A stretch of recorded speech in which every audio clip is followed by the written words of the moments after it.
Starting recording. Here we go. Okay, great. So welcome everyone to Simple Wills 101. My name is Bradley Showman. My pronouns are he, him, and I'm an attorney here at Legal Services Vermont, presenting with Lana. Lana, if you'd like to introduce yourself. Hi, I'm Lana Slater. I'm an attorney at Weiner and Slater in Burlington, Vermont. I practice in the areas of estate planning and elder law, and my pronouns are she, her. Great. And so I'm going to go ahead and share my screen, but before I do that, I just want to encourage everyone to ask questions as we go. We may or may not be able to actually see the chat. So if you dump something in the chat and would like us to mention it or comment on it and things of that sort, please just ping us. Feel free to interrupt us as we go. We're going to welcome questions that way. And because this is an area of law that we don't practice as much, kind of unlike housing, public benefits, habitability, a lot of the trainings that we did last week. Excuse me. This week, wills is not necessarily in our wheelhouse as much as it is in those areas of law.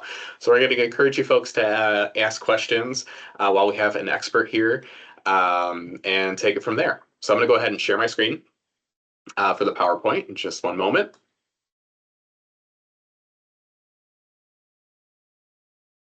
And okay. All right, and here we go. All right, so this is our overview here. So we're going to go over what a will is and the statutory authority and basics, some tips about client drafting, preparing clients and preparing the draftings, some ethical considerations that we will that we see here, especially in a legal aid office, and some issues about does your client need a will, probate basics, and then other advanced planning. So go to the next slide here. Here's some vocabulary that we'll be using throughout the presentation. I just put this here as a reference for you. When you go back to these materials, if you work with a client who needs a will this summer, and this is here as a reference for you, and some other information that is here as a reference for you as well. So we have the statutory power of attorney form, advanced healthcare directives, DNRs, do not resuscitate, and clinicians' orders for other life-sustaining treatments, or the COLST forms.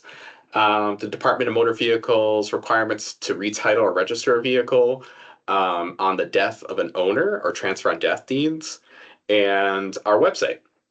Also, this top guide, the practical guide to estate planning in Vermont, if you are an employee, intern, or volunteer at Legal Services Vermont, I think you are, or I know you are, able to use our Westlaw, and then that's part of our Westlaw.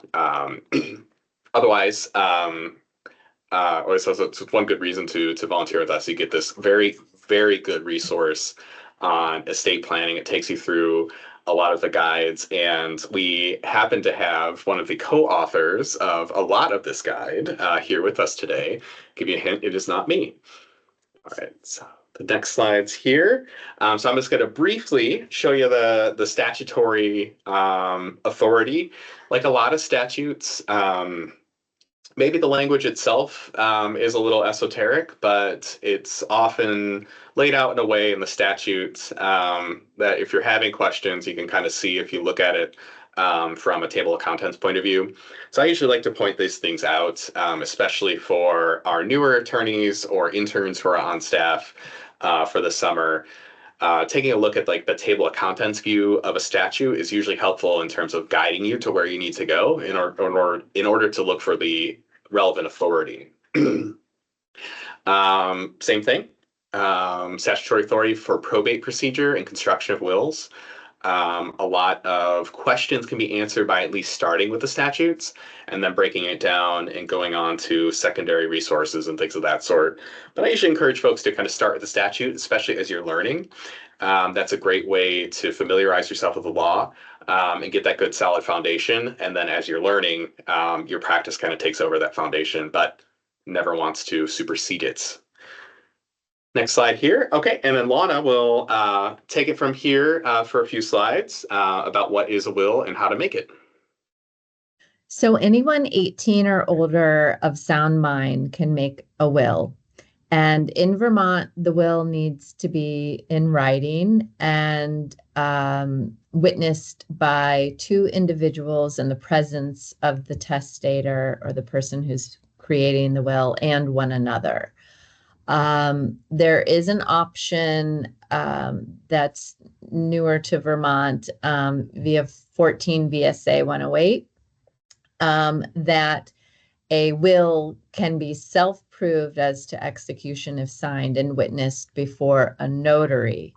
And if you'll go to the next slide, Bradley, we have some sample attestation language. So if you declare that the instrument is your last will and testament, the testator is signing freely and voluntarily, and in the presence of two witnesses and a notary who witness and sign before the testator, and the testator attests that they're at least 18 years of age and of sound mind and under no constraint or undue influence, then that will is considered to be self-proved, meaning if you don't have to seek the consents of all the heirs at law to allow the will to probate. And if you do not obtain them, there's no need for a hearing and for one of the witnesses to testify. So that is recommended language to have in all wills to avoid the necessity of a hearing on the allowance of the will. So self-proving. The court needs proof that a will was properly executed, but the proof can be self-contained in the will. And then the statute is stated, and basically the statutory pieces of what you want that language and the self-proving affidavit to declare. So it meets the provisions of the statute, section 108 of 14 VSA.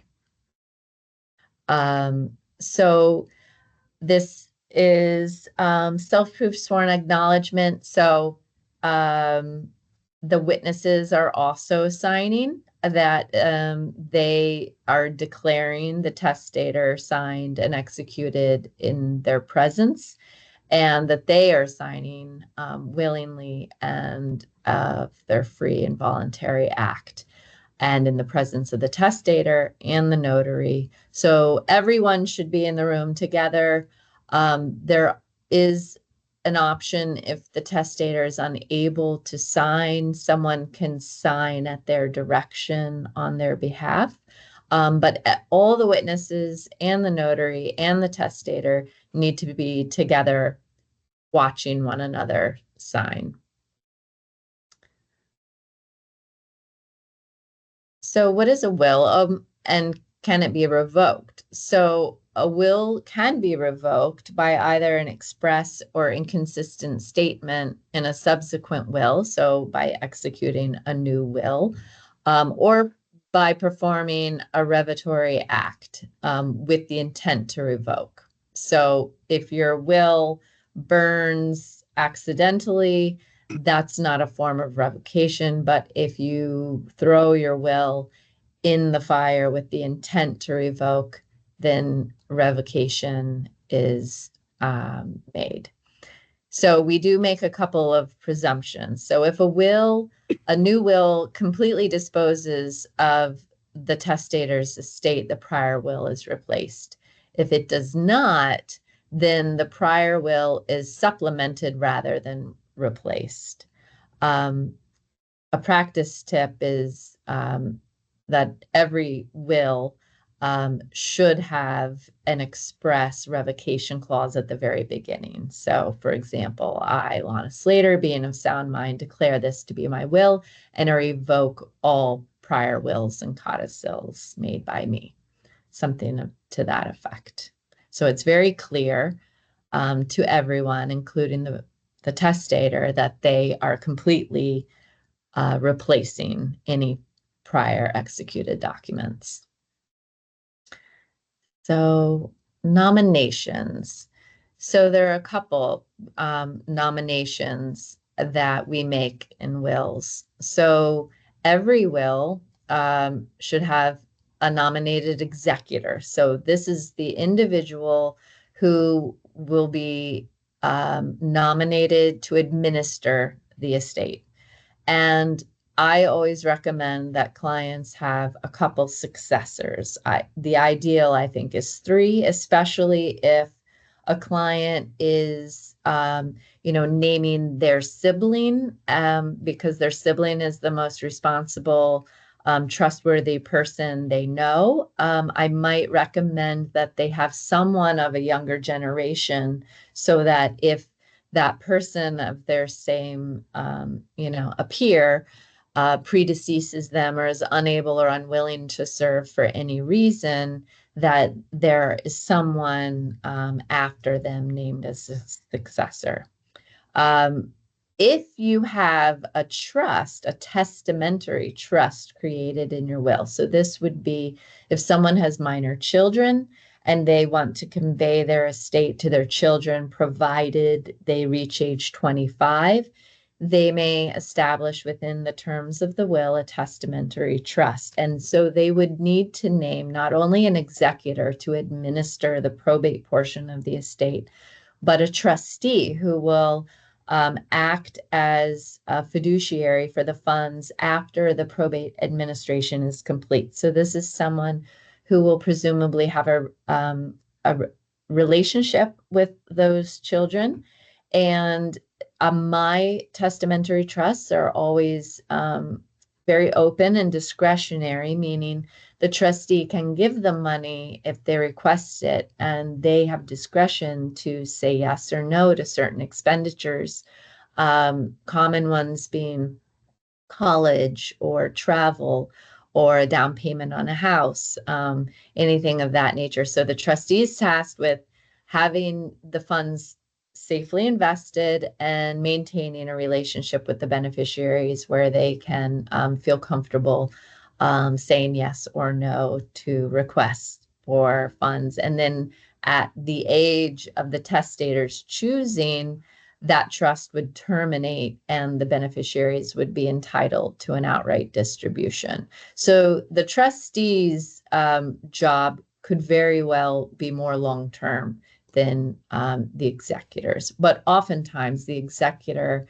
and the trustee are the same list of nominated individuals because they're generally close in relationship to the testator. The testator trusts them in a fiduciary role, and maybe they're good with money, or at least they feel they have the best judgment to hire good individuals to assist them in their roles. And then the third nominated position is the guardian. So if you have minor children, who would you want to raise those children if something happened to you and the biological parent of those children? So assets that pass through your will and overseen by the probate court include any and all assets that are held in your name at the time of your passing and either don't have a beneficiary named or have the beneficiary named as my estate or estate. Probate is a process to determine who receives certain assets, and the will is the document that the probate court uses as their instruction manual, if you will. So who did this person want to be tasked with administering the estate and having that responsibility, and what are their wishes with respect to how those assets are distributed? Any assets that have co-owners or named beneficiaries pass by virtue of contract law. They're not part of the probate court process. So sometimes if people have minor children, they might want probate so that the testamentary trust within their will apply to their assets. However, a lot of individuals have a goal of avoiding probate, especially if their kids are grown and there are no reasons that they feel they want the court to oversee the administration of their estate. And so if someone wants to avoid probate, one of the ways they can do this is by having a revocable living trust or some type of trust, or by having their beneficiaries named on all of their accounts. It gets a little trickier when they have real estate, and then, they might have to do a trust or a life estate deed, because it's not quite as simple as going to the bank and naming beneficiaries on an account. But we can avoid probate with respect to real estate as well. So again, the will is the instruction manual to the probate court for the assets that are going through the probate court process. And the named executor in the will is tasked with petitioning the court to allow the will and to appoint them as executor for the estate. That's kind of the first step in initiating the probate process. What they are seeking is a certificate of appointment.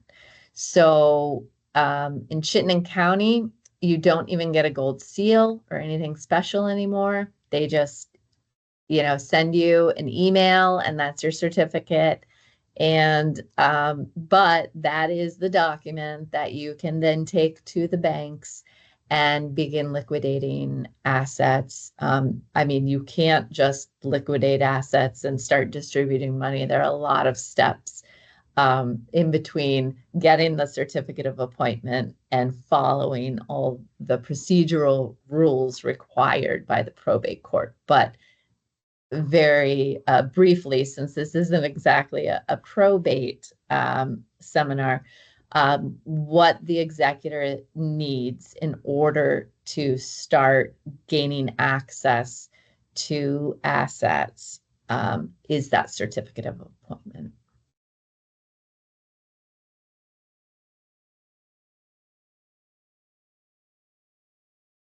So I touched briefly on the testamentary trust for minors.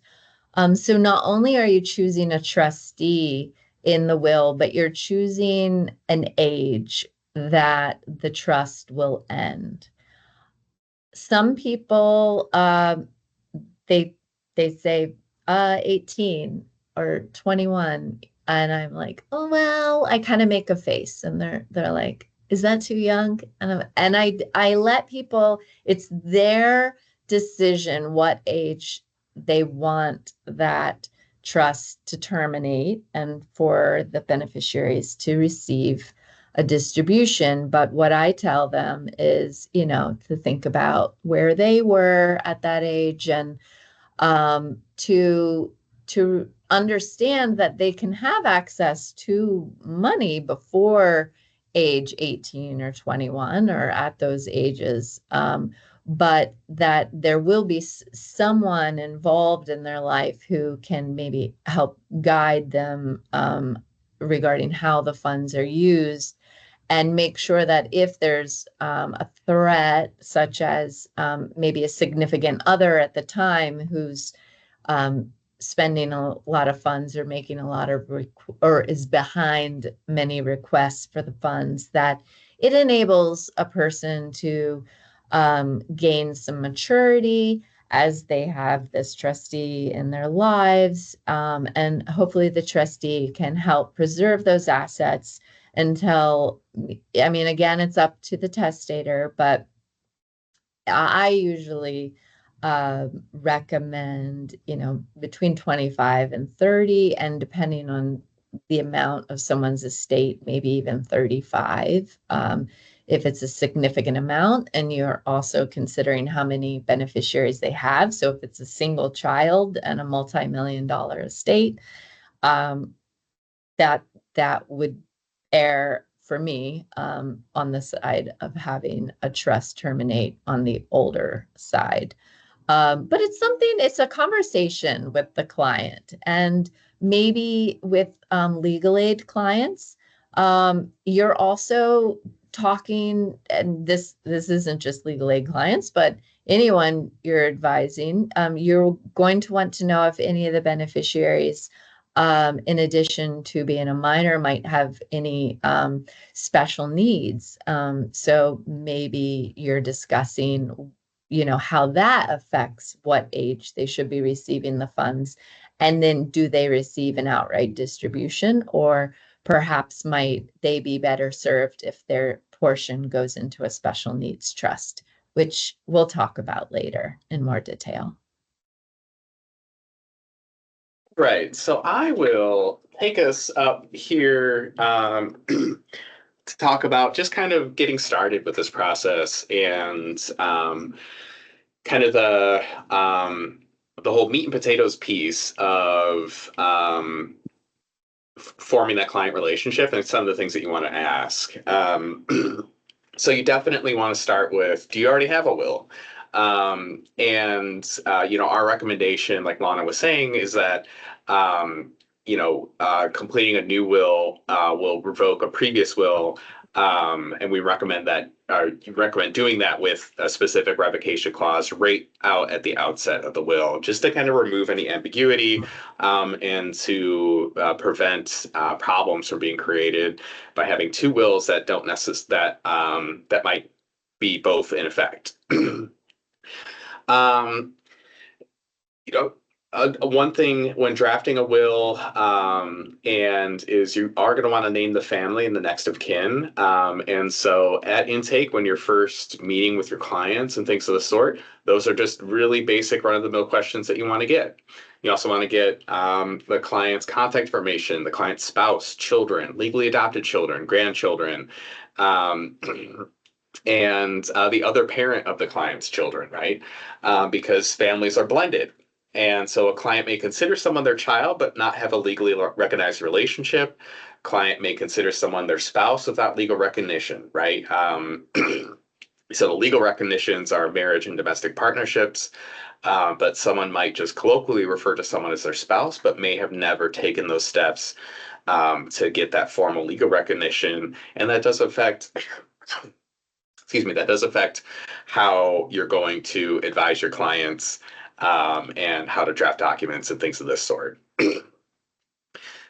The clients may, of course, identify anyone to devise belongings to. It's important to understand the legal relationships at intake, however, because if we're omitting a child or a spouse, there's an asterisk about there, because sometimes there are limitations on being able to omit a spouse. Um, but omitting a child or a spouse, especially if these individuals are a group who are heirs by law, you want to be specific about that omission in order to reduce the opportunity, or reduce the likelihood that something will be contested. Um, and then you also, in your will, want to name the children specifically, as opposed to saying to my children in equal shares, right? And so naming them specifically helps just kind of reduce certain kinds of ambiguity, and helps kind of facilitate some clear expectations of what the testator's intent is. Then, of course, appoint an executor and at least one backup executor. So property questions at intake, do you own any interest in a house, camp, land, or other kinds of property? If so, at intake, you want to list that property's address and devisee, right? So I've got a cabin in the woods, and I want Susie Q to receive it upon my death. But you also want to know what the interest is, right? And whether that interest is divisible. So if you have a co-owner with certain rights to that property upon the death of the other co-owner, you'll have to kind of understand that and investigate that. And so at intake, you're screening these things. and trying to flag this for maybe future research too, right? And future identifying the documents, getting the title searches, and things of that sort. The things we do as attorneys to kind of figure out, what is and is not the property of a person who they're trying to give it up or trying to devise it upon death. Do you own any interest in any vehicles? And personal belongings that you'd like to devise. And a good practice tip is to include a residual clause so that anything not specifically devised will go to a certain person or people to share. And a lot, these questions are some of the more they're easy to gloss over, but it's really, really important questions to ask at intake, because when someone's coming to us, especially someone with limited means, they might have not a ton of property, and maybe there's all other avenues for them to devise to make sure their wishes are met. If they just want to hand off a couple of items, as opposed to needing to make a full will. And so it's really important to kind of just really assess what the property is and what your client's goals are in terms of devising that property upon their death. Just getting a kind of a lay of the land, so to speak. Specific gifts versus the residuary clause. So specific gifts, just kind of like a practice tip, that's named first in a will. The residuary clause is a remainder of an estate if there's anything left. You want to avoid a specific asset amount and distributions. A specific asset amount distributions in the residuary clause. Like, for example, then $5,000 to Willow, $6,000 to Xander, because there might not be enough assets to pay that out, and that creates some kind of confusion. So if there's only $5,000 to Willow, $6,000 to Xander, and there's only $10,000, does Willow and Xander each get $5,000, or does Willow and Xander get $4,500 and $5,500? And so that might create some confusion and lead to maybe a contest between Willow and Xander. And so the best practice is to use percentages, right? So Willow and Xander don't have to fight when they are distributing their friend Buffy's estate. All right, some other considerations. If your client has minor children, they might want to appoint a guardian. Along to discuss that. That will look after the children after death. Discussion of life insurance policies, retirement accounts, and bank accounts. Many of these assets, but not all, but many of these assets can't be devised in a will, but clients may be able to update the beneficiaries to match their wishes. ERISA, the Employee Retirement Income Security Act, is the big federal law that governs retirement accounts and retirement benefits and things of that sort. So there's a whole big legal milieu around retirement benefits and things of that sort that specialized attorneys have, specialized their practice in and things of that sort. So just identifying these items that someone might have, and being able to kind of, at intake anyway, being able to identify that people have these benefits, and might want to talk to an attorney about, what happens if those accounts haven't been updated in a very long time. They might want to match their beneficiaries or update the beneficiaries and things of that sort. And then we'll talk about long-term care and estate recovery in just a moment here. Real estate transfers, life estate deeds, beneficiary designations on certain types of assets, and like how that might affect a person's public benefits, their eligibility for benefits, and what happens to those assets if they're on those benefits once they die. And then you'll also want to talk about, interest in power of attorney, advanced care directives, and then choices for end-of-life care. We have some links in this presentation later on about those things. So Lana can talk to us a little bit about special considerations with public benefits, starting with long-term care Medicaid.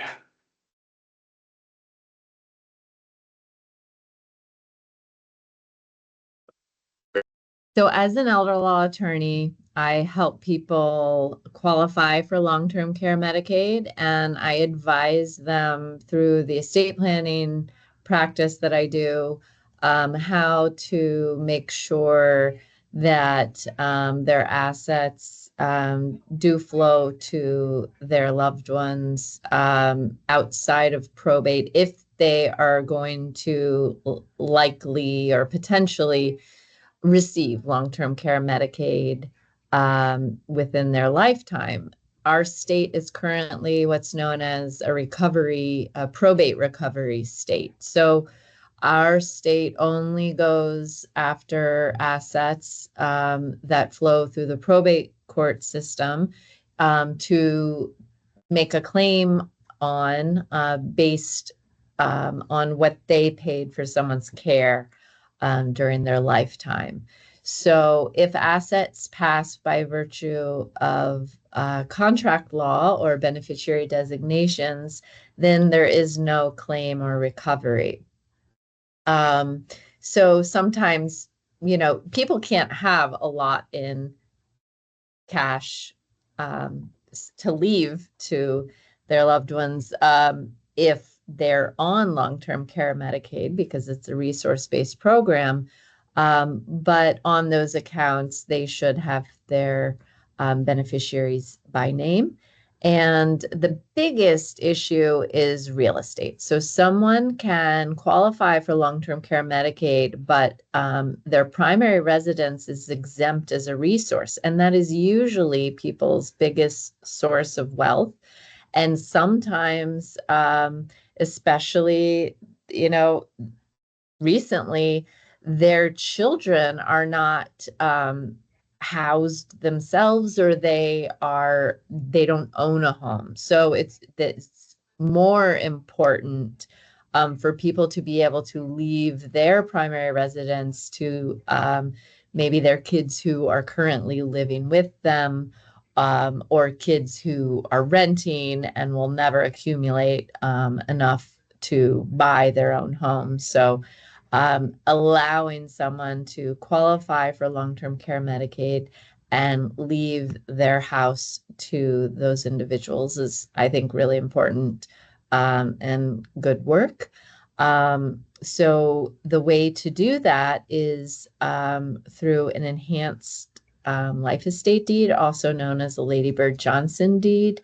And the reason that the life estate deed is great is because for long-term care Medicaid, there's a 5-year look back. So if you're asking the state to pay for your skilled nursing care, then you can't have had assets that you then gave away or sold for less than fair market value 5 years prior to the date of application, or the state's going to say, well, wait a second, you had an asset, and instead of selling it for fair market value to pay for your skilled nursing care, you're coming to us asking us to pay. So the enhanced life estate deed enables someone to name beneficiaries for the real estate, but they retain all incidents of ownership, meaning if something changes, they can do whatever they want with the property. So they're responsible for the taxes and insurance during their lifetime.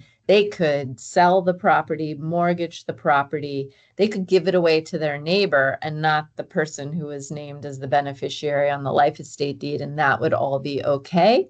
And they don't even need a sign off or okay by the person who is named as the grantee on that deed. So because they retain all incidents of ownership, it's not considered a transfer. So I like it because obviously it's something people can do right before they apply. So they could do this type of deed and apply for long-term care Medicaid the next day. And because it's not considered a transfer, it doesn't penalize them with respect to the 5-year look back period. It's also great because you have, presumably if someone's applying for long-term care Medicaid and needs skilled nursing care, they're a vulnerable adult and they are retaining ownership of their home with the ability to do what they want with it.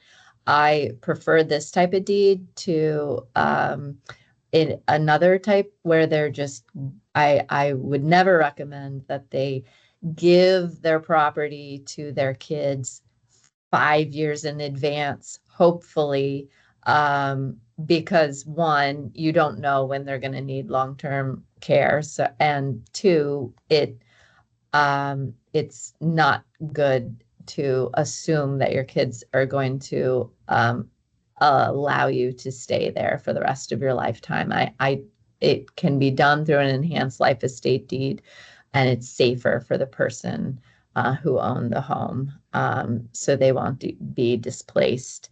And if I do have clients and their kids coming to talk to me about this, and they're kind of eager to just get a transfer done 5 years prior to when the person might need care, I also, explain that, if you receive the property through an enhanced life estate deed, you get a step up in basis, which is great, because then there's no capital gain if you do sell the property upon the passing of the grantor on the real estate.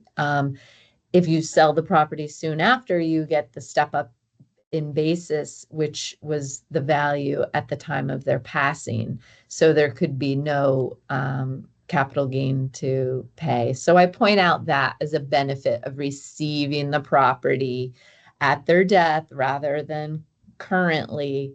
And that's a good way to kind of explain the pros, and just the fact that you really, something could happen. Somebody could have a stroke and then need skilled nursing care, sooner than they anticipated. So those are always good things to point out. When, you have someone bringing their parent in saying, I heard, there's this 5-year look back period and my parent should, transfer their house to me now.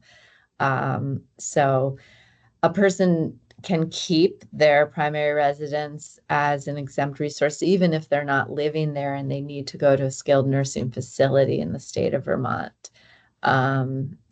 So other special considerations with public benefits. So SSI does have is also a resource-based program. And so it is important, if you find out one of the beneficiaries receives SSI or any other resource-based benefit, that you advise the would-be testator that there's language you can put into the will so that instead of naming them as an outright beneficiary by name, their share is held for them in a special needs trust, or at least, depending on the amount of the estate, you advise them, that the recipient may need to spend down within 12 months and reapply for SSI if they're not able to do so. So in that case, if you're talking about a larger sum of money, it may be in that beneficiary's best interest to have their share go directly into a special needs trust for their benefit. And it's hard sometimes, but they will need to have someone else be the trustee for that trust. So if there's not, another family member that they trust in that role, ELO, or Enhanced Life Options in New Hampshire, is a pooled trust company that will serve as trustee for individuals who need a trustee, and maybe there's not a lot of money in the trust, so that they're a really great resource, because the last time I checked in with them, they did not even have like a low minimum. So if it's just a couple $1,000 or even $100, they could serve as trustee if someone doesn't have anybody else. So Medicare is different than Medicaid, and then there's long-term care Medicaid.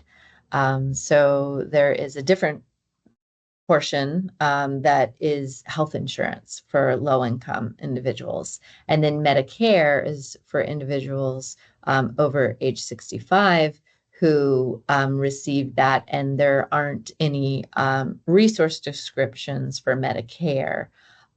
So people don't have to worry about being disqualified for that type of health insurance. But Medicaid health insurance or long-term care Medicaid does, those are both resource-based programs.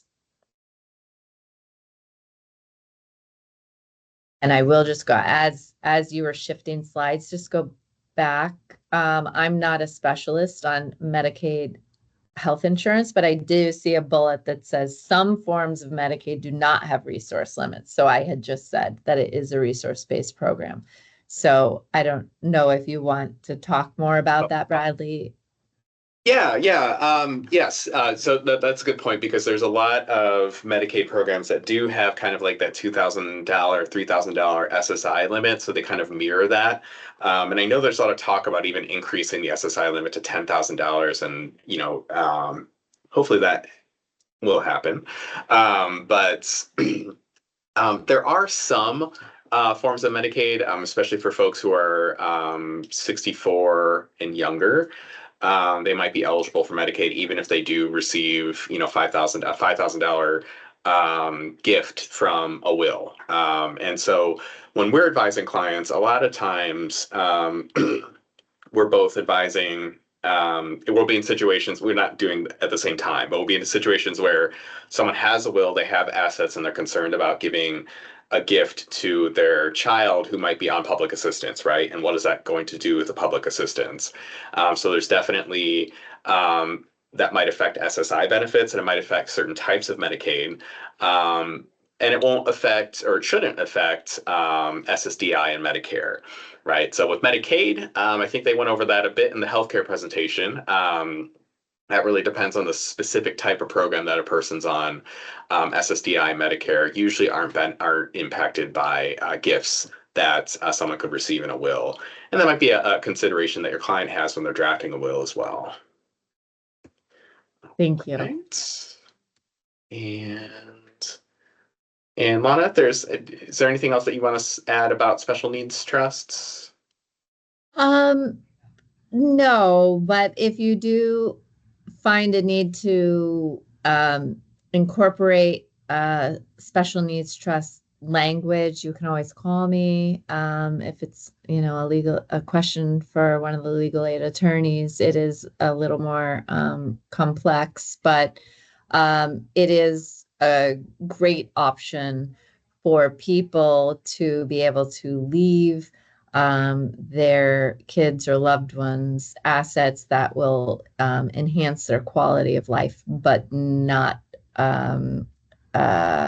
disqualify them from any resource-based programs they're currently receiving or may receive in the future. Depending on the situation, it may be, the situation may be such that maybe they're not currently receiving resource-based programs, but maybe based on our conversations, I think it's wise to have that language there just in case.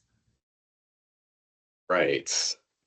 All right. Thank you, Lana. So I will talk briefly about kind of some ethical considerations when speaking with clients, because often what happens is that we will have especially on the LSV side with the hotline, we might have a third party calling in and saying, I need a will for my mom right now. My mom is dying and we need to do this right this moment. And so it's important to really identify who the client is in those kind of situations. If you're looking to draft a will for someone and your only contact as a third party, you're probably not talking to the client, right? The client might be the person who's drafting a will. But if you are going to represent the person who's calling, who wants access to the resources that a person who might be dying, and if you're representing that person, you might not be able to represent the person who is, you might not be able to draft the will for the person who's seeking to kind of change that will, right? A long story short of saying just being able to correctly identify who the client is. And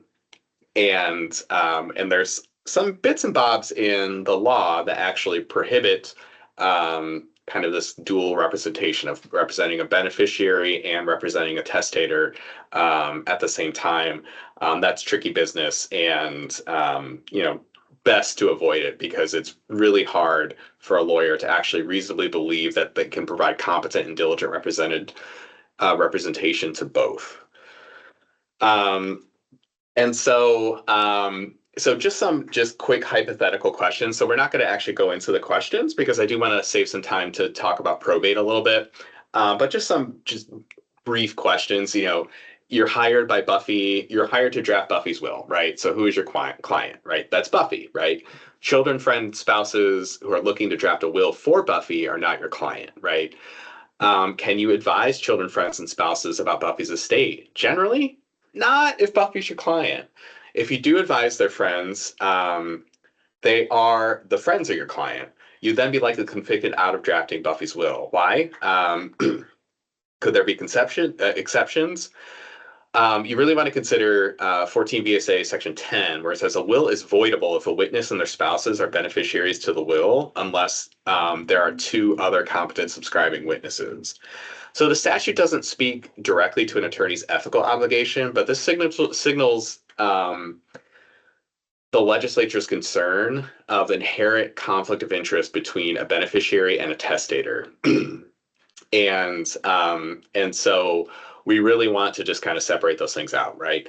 And if you're looking to draft Buffy's will, then you have to kind of leave Buffy's friends, spouse, all that out of that conversation, and can't really advise them about the situation because of that inherent conflict of interest if they're looking to inherit. It's a hypothetical consideration that I put together. This is just kind of like a common thing I always just say a common thing, right? But it's something that might happen on the hotline. You get a call from Dracula. Happens often on our hotline is you get a call from Dracula telling you that Buffy's on her deathbed and needs to draft a will. But while they're never officially married, Dracula assures you that they were married under common law in Vermont. Dracula tells you that Buffy told him they should get the entirety of her estate. And unfortunately, due to extreme anemia, Dracula tells you Buffy can't speak directly to you, but as her spouse, Dracula would like you to hire you to draft Buffy's will.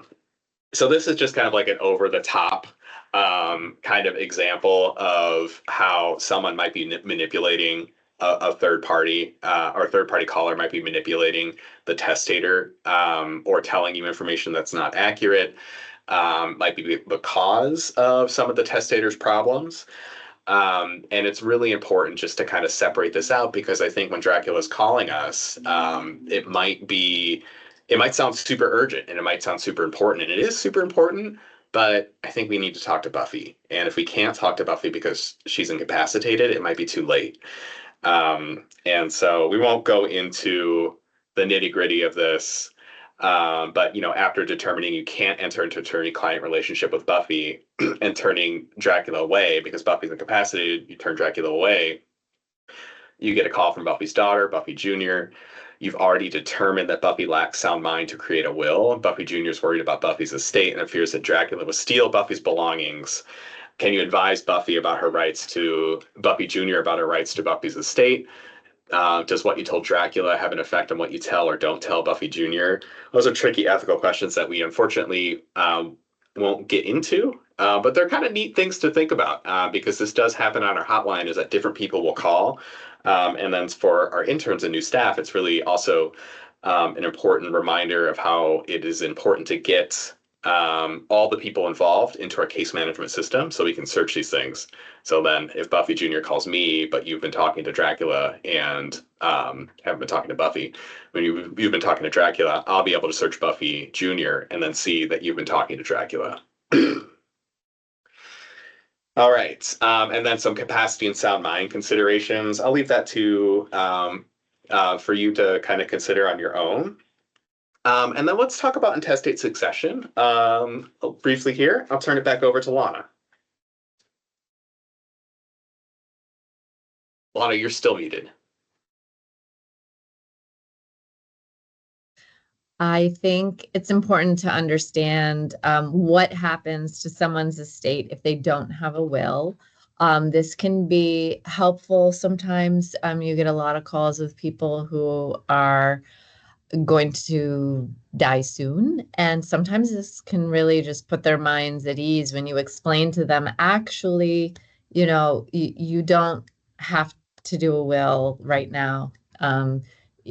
Your estate will flow to, usually it's the individuals who someone wants their estate to pass to. So the laws of intestacy, or the table of consanguinity, determines who receives your estate if you didn't make a will. So if you are married without children, or you have children and they're also the children of your spouse, then your estate will flow to your spouse. If you're unmarried but have biological children, then those children will receive your estate in equal shares. If you have children from a prior relationship and you're currently married, your spouse receives half of your estate, and your children from your prior relationship receive the other half. If you are not married and you don't have children, then your estate goes up to your parents. If your parents are no longer alive, then your estate goes out to siblings. And if there are no siblings, then down to nieces and nephews.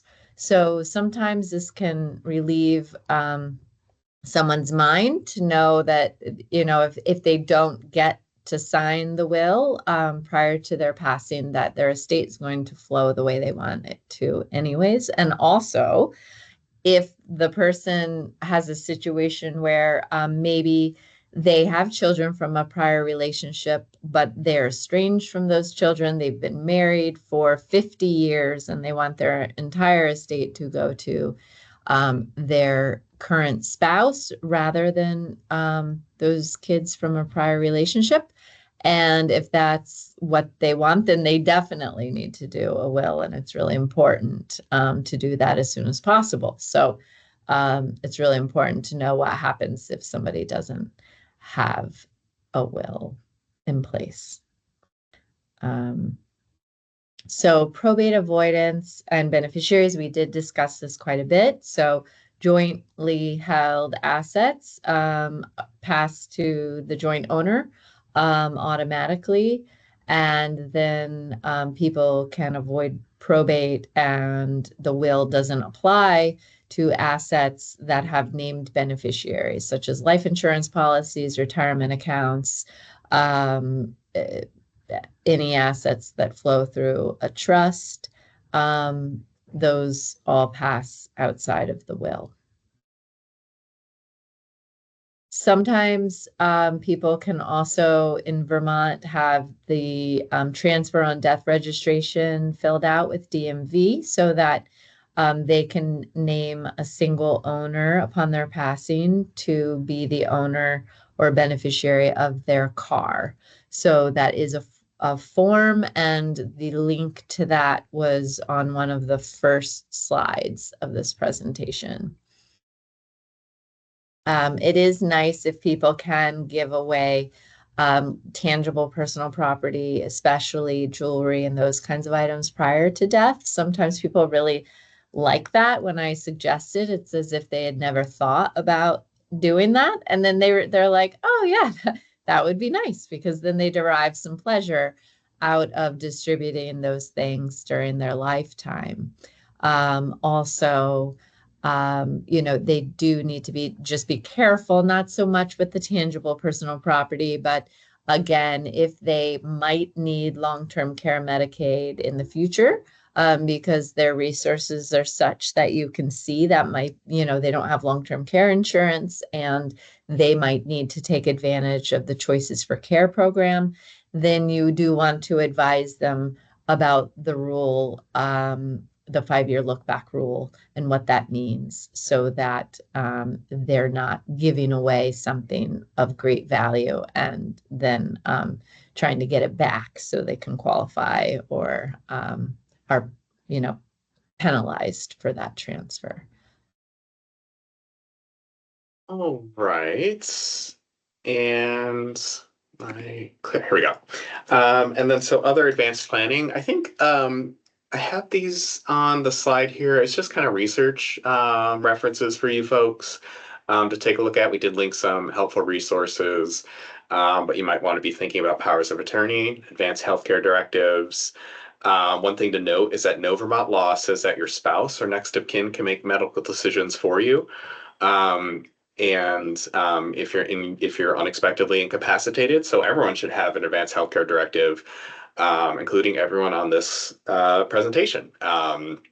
It's a really important thing to be considering when you're talking about advanced planning or just planning in general. And then end of life care wishes, we have some links here for you to kind of think about do not resuscitates and the COLST forms. And to finish this out, for the next, we're at about 2:00, but we started a hair late. So the next 5 minutes or so, we can talk about just a summary of the probate process. Well, I will say that Vermont probably has one of the longer, more intricate probate processes,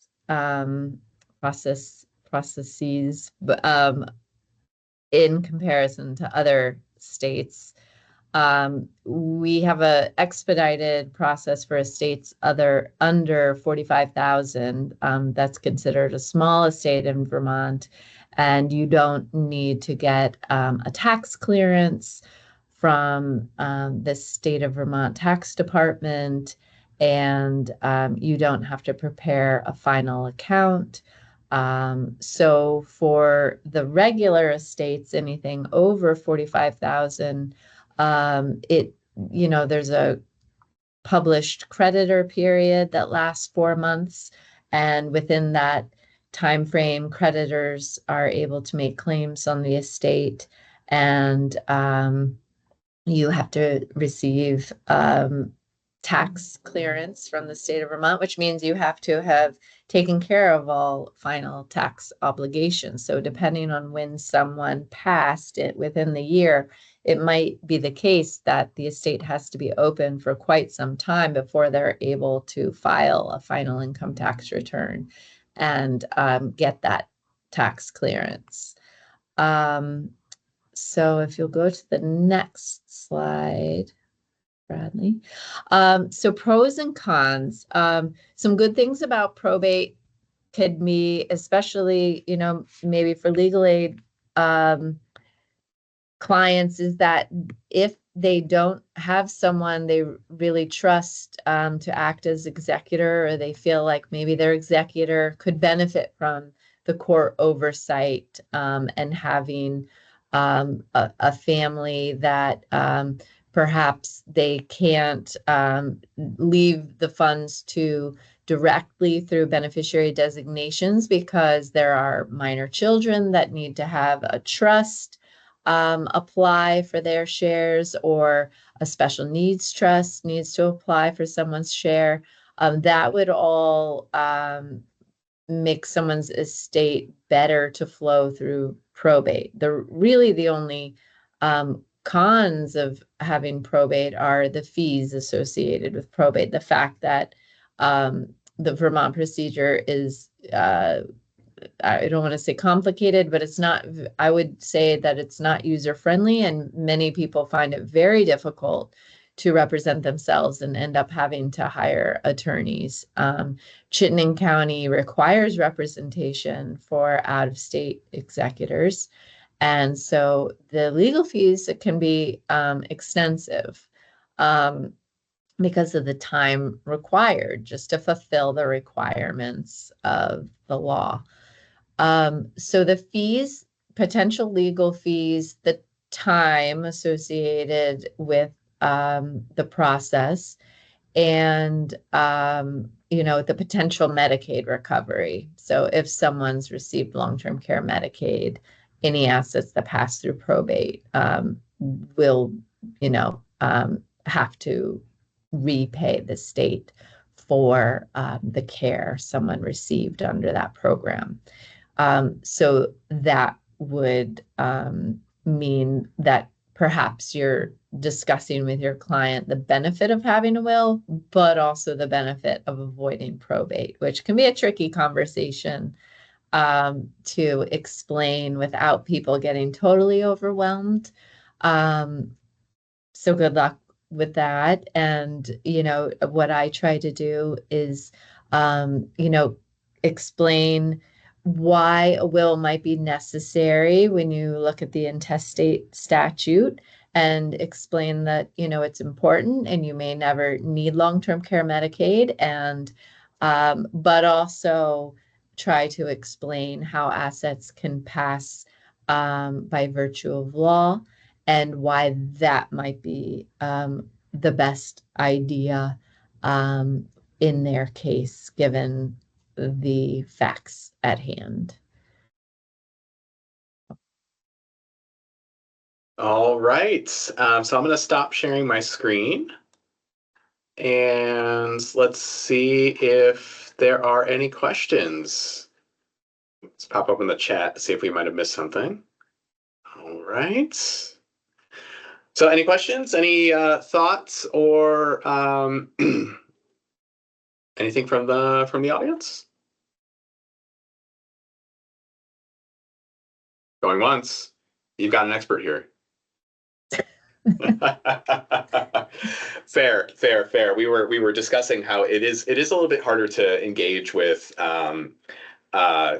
like getting audience questions and feedback. I know for those of you who joined us in person last week, it was refreshing to actually meet you. One, see you in person, but two, just kind of the little back and forth and asides that we had across from the table. So I think when we're thinking about training for next year and things of that sort, we might kind of create those opportunities again, because that was kind of that was enjoyable. And but we know that Teams is also much more convenient for a lot of people too, and we can reach folks.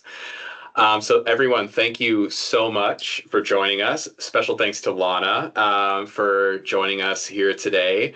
And if you have questions, I know Lana is available if you're representing low-income clients through our organization. We'd be happy to help you out and connect you folks. All right, well, thank you all. You have a great rest of your day. Thank you.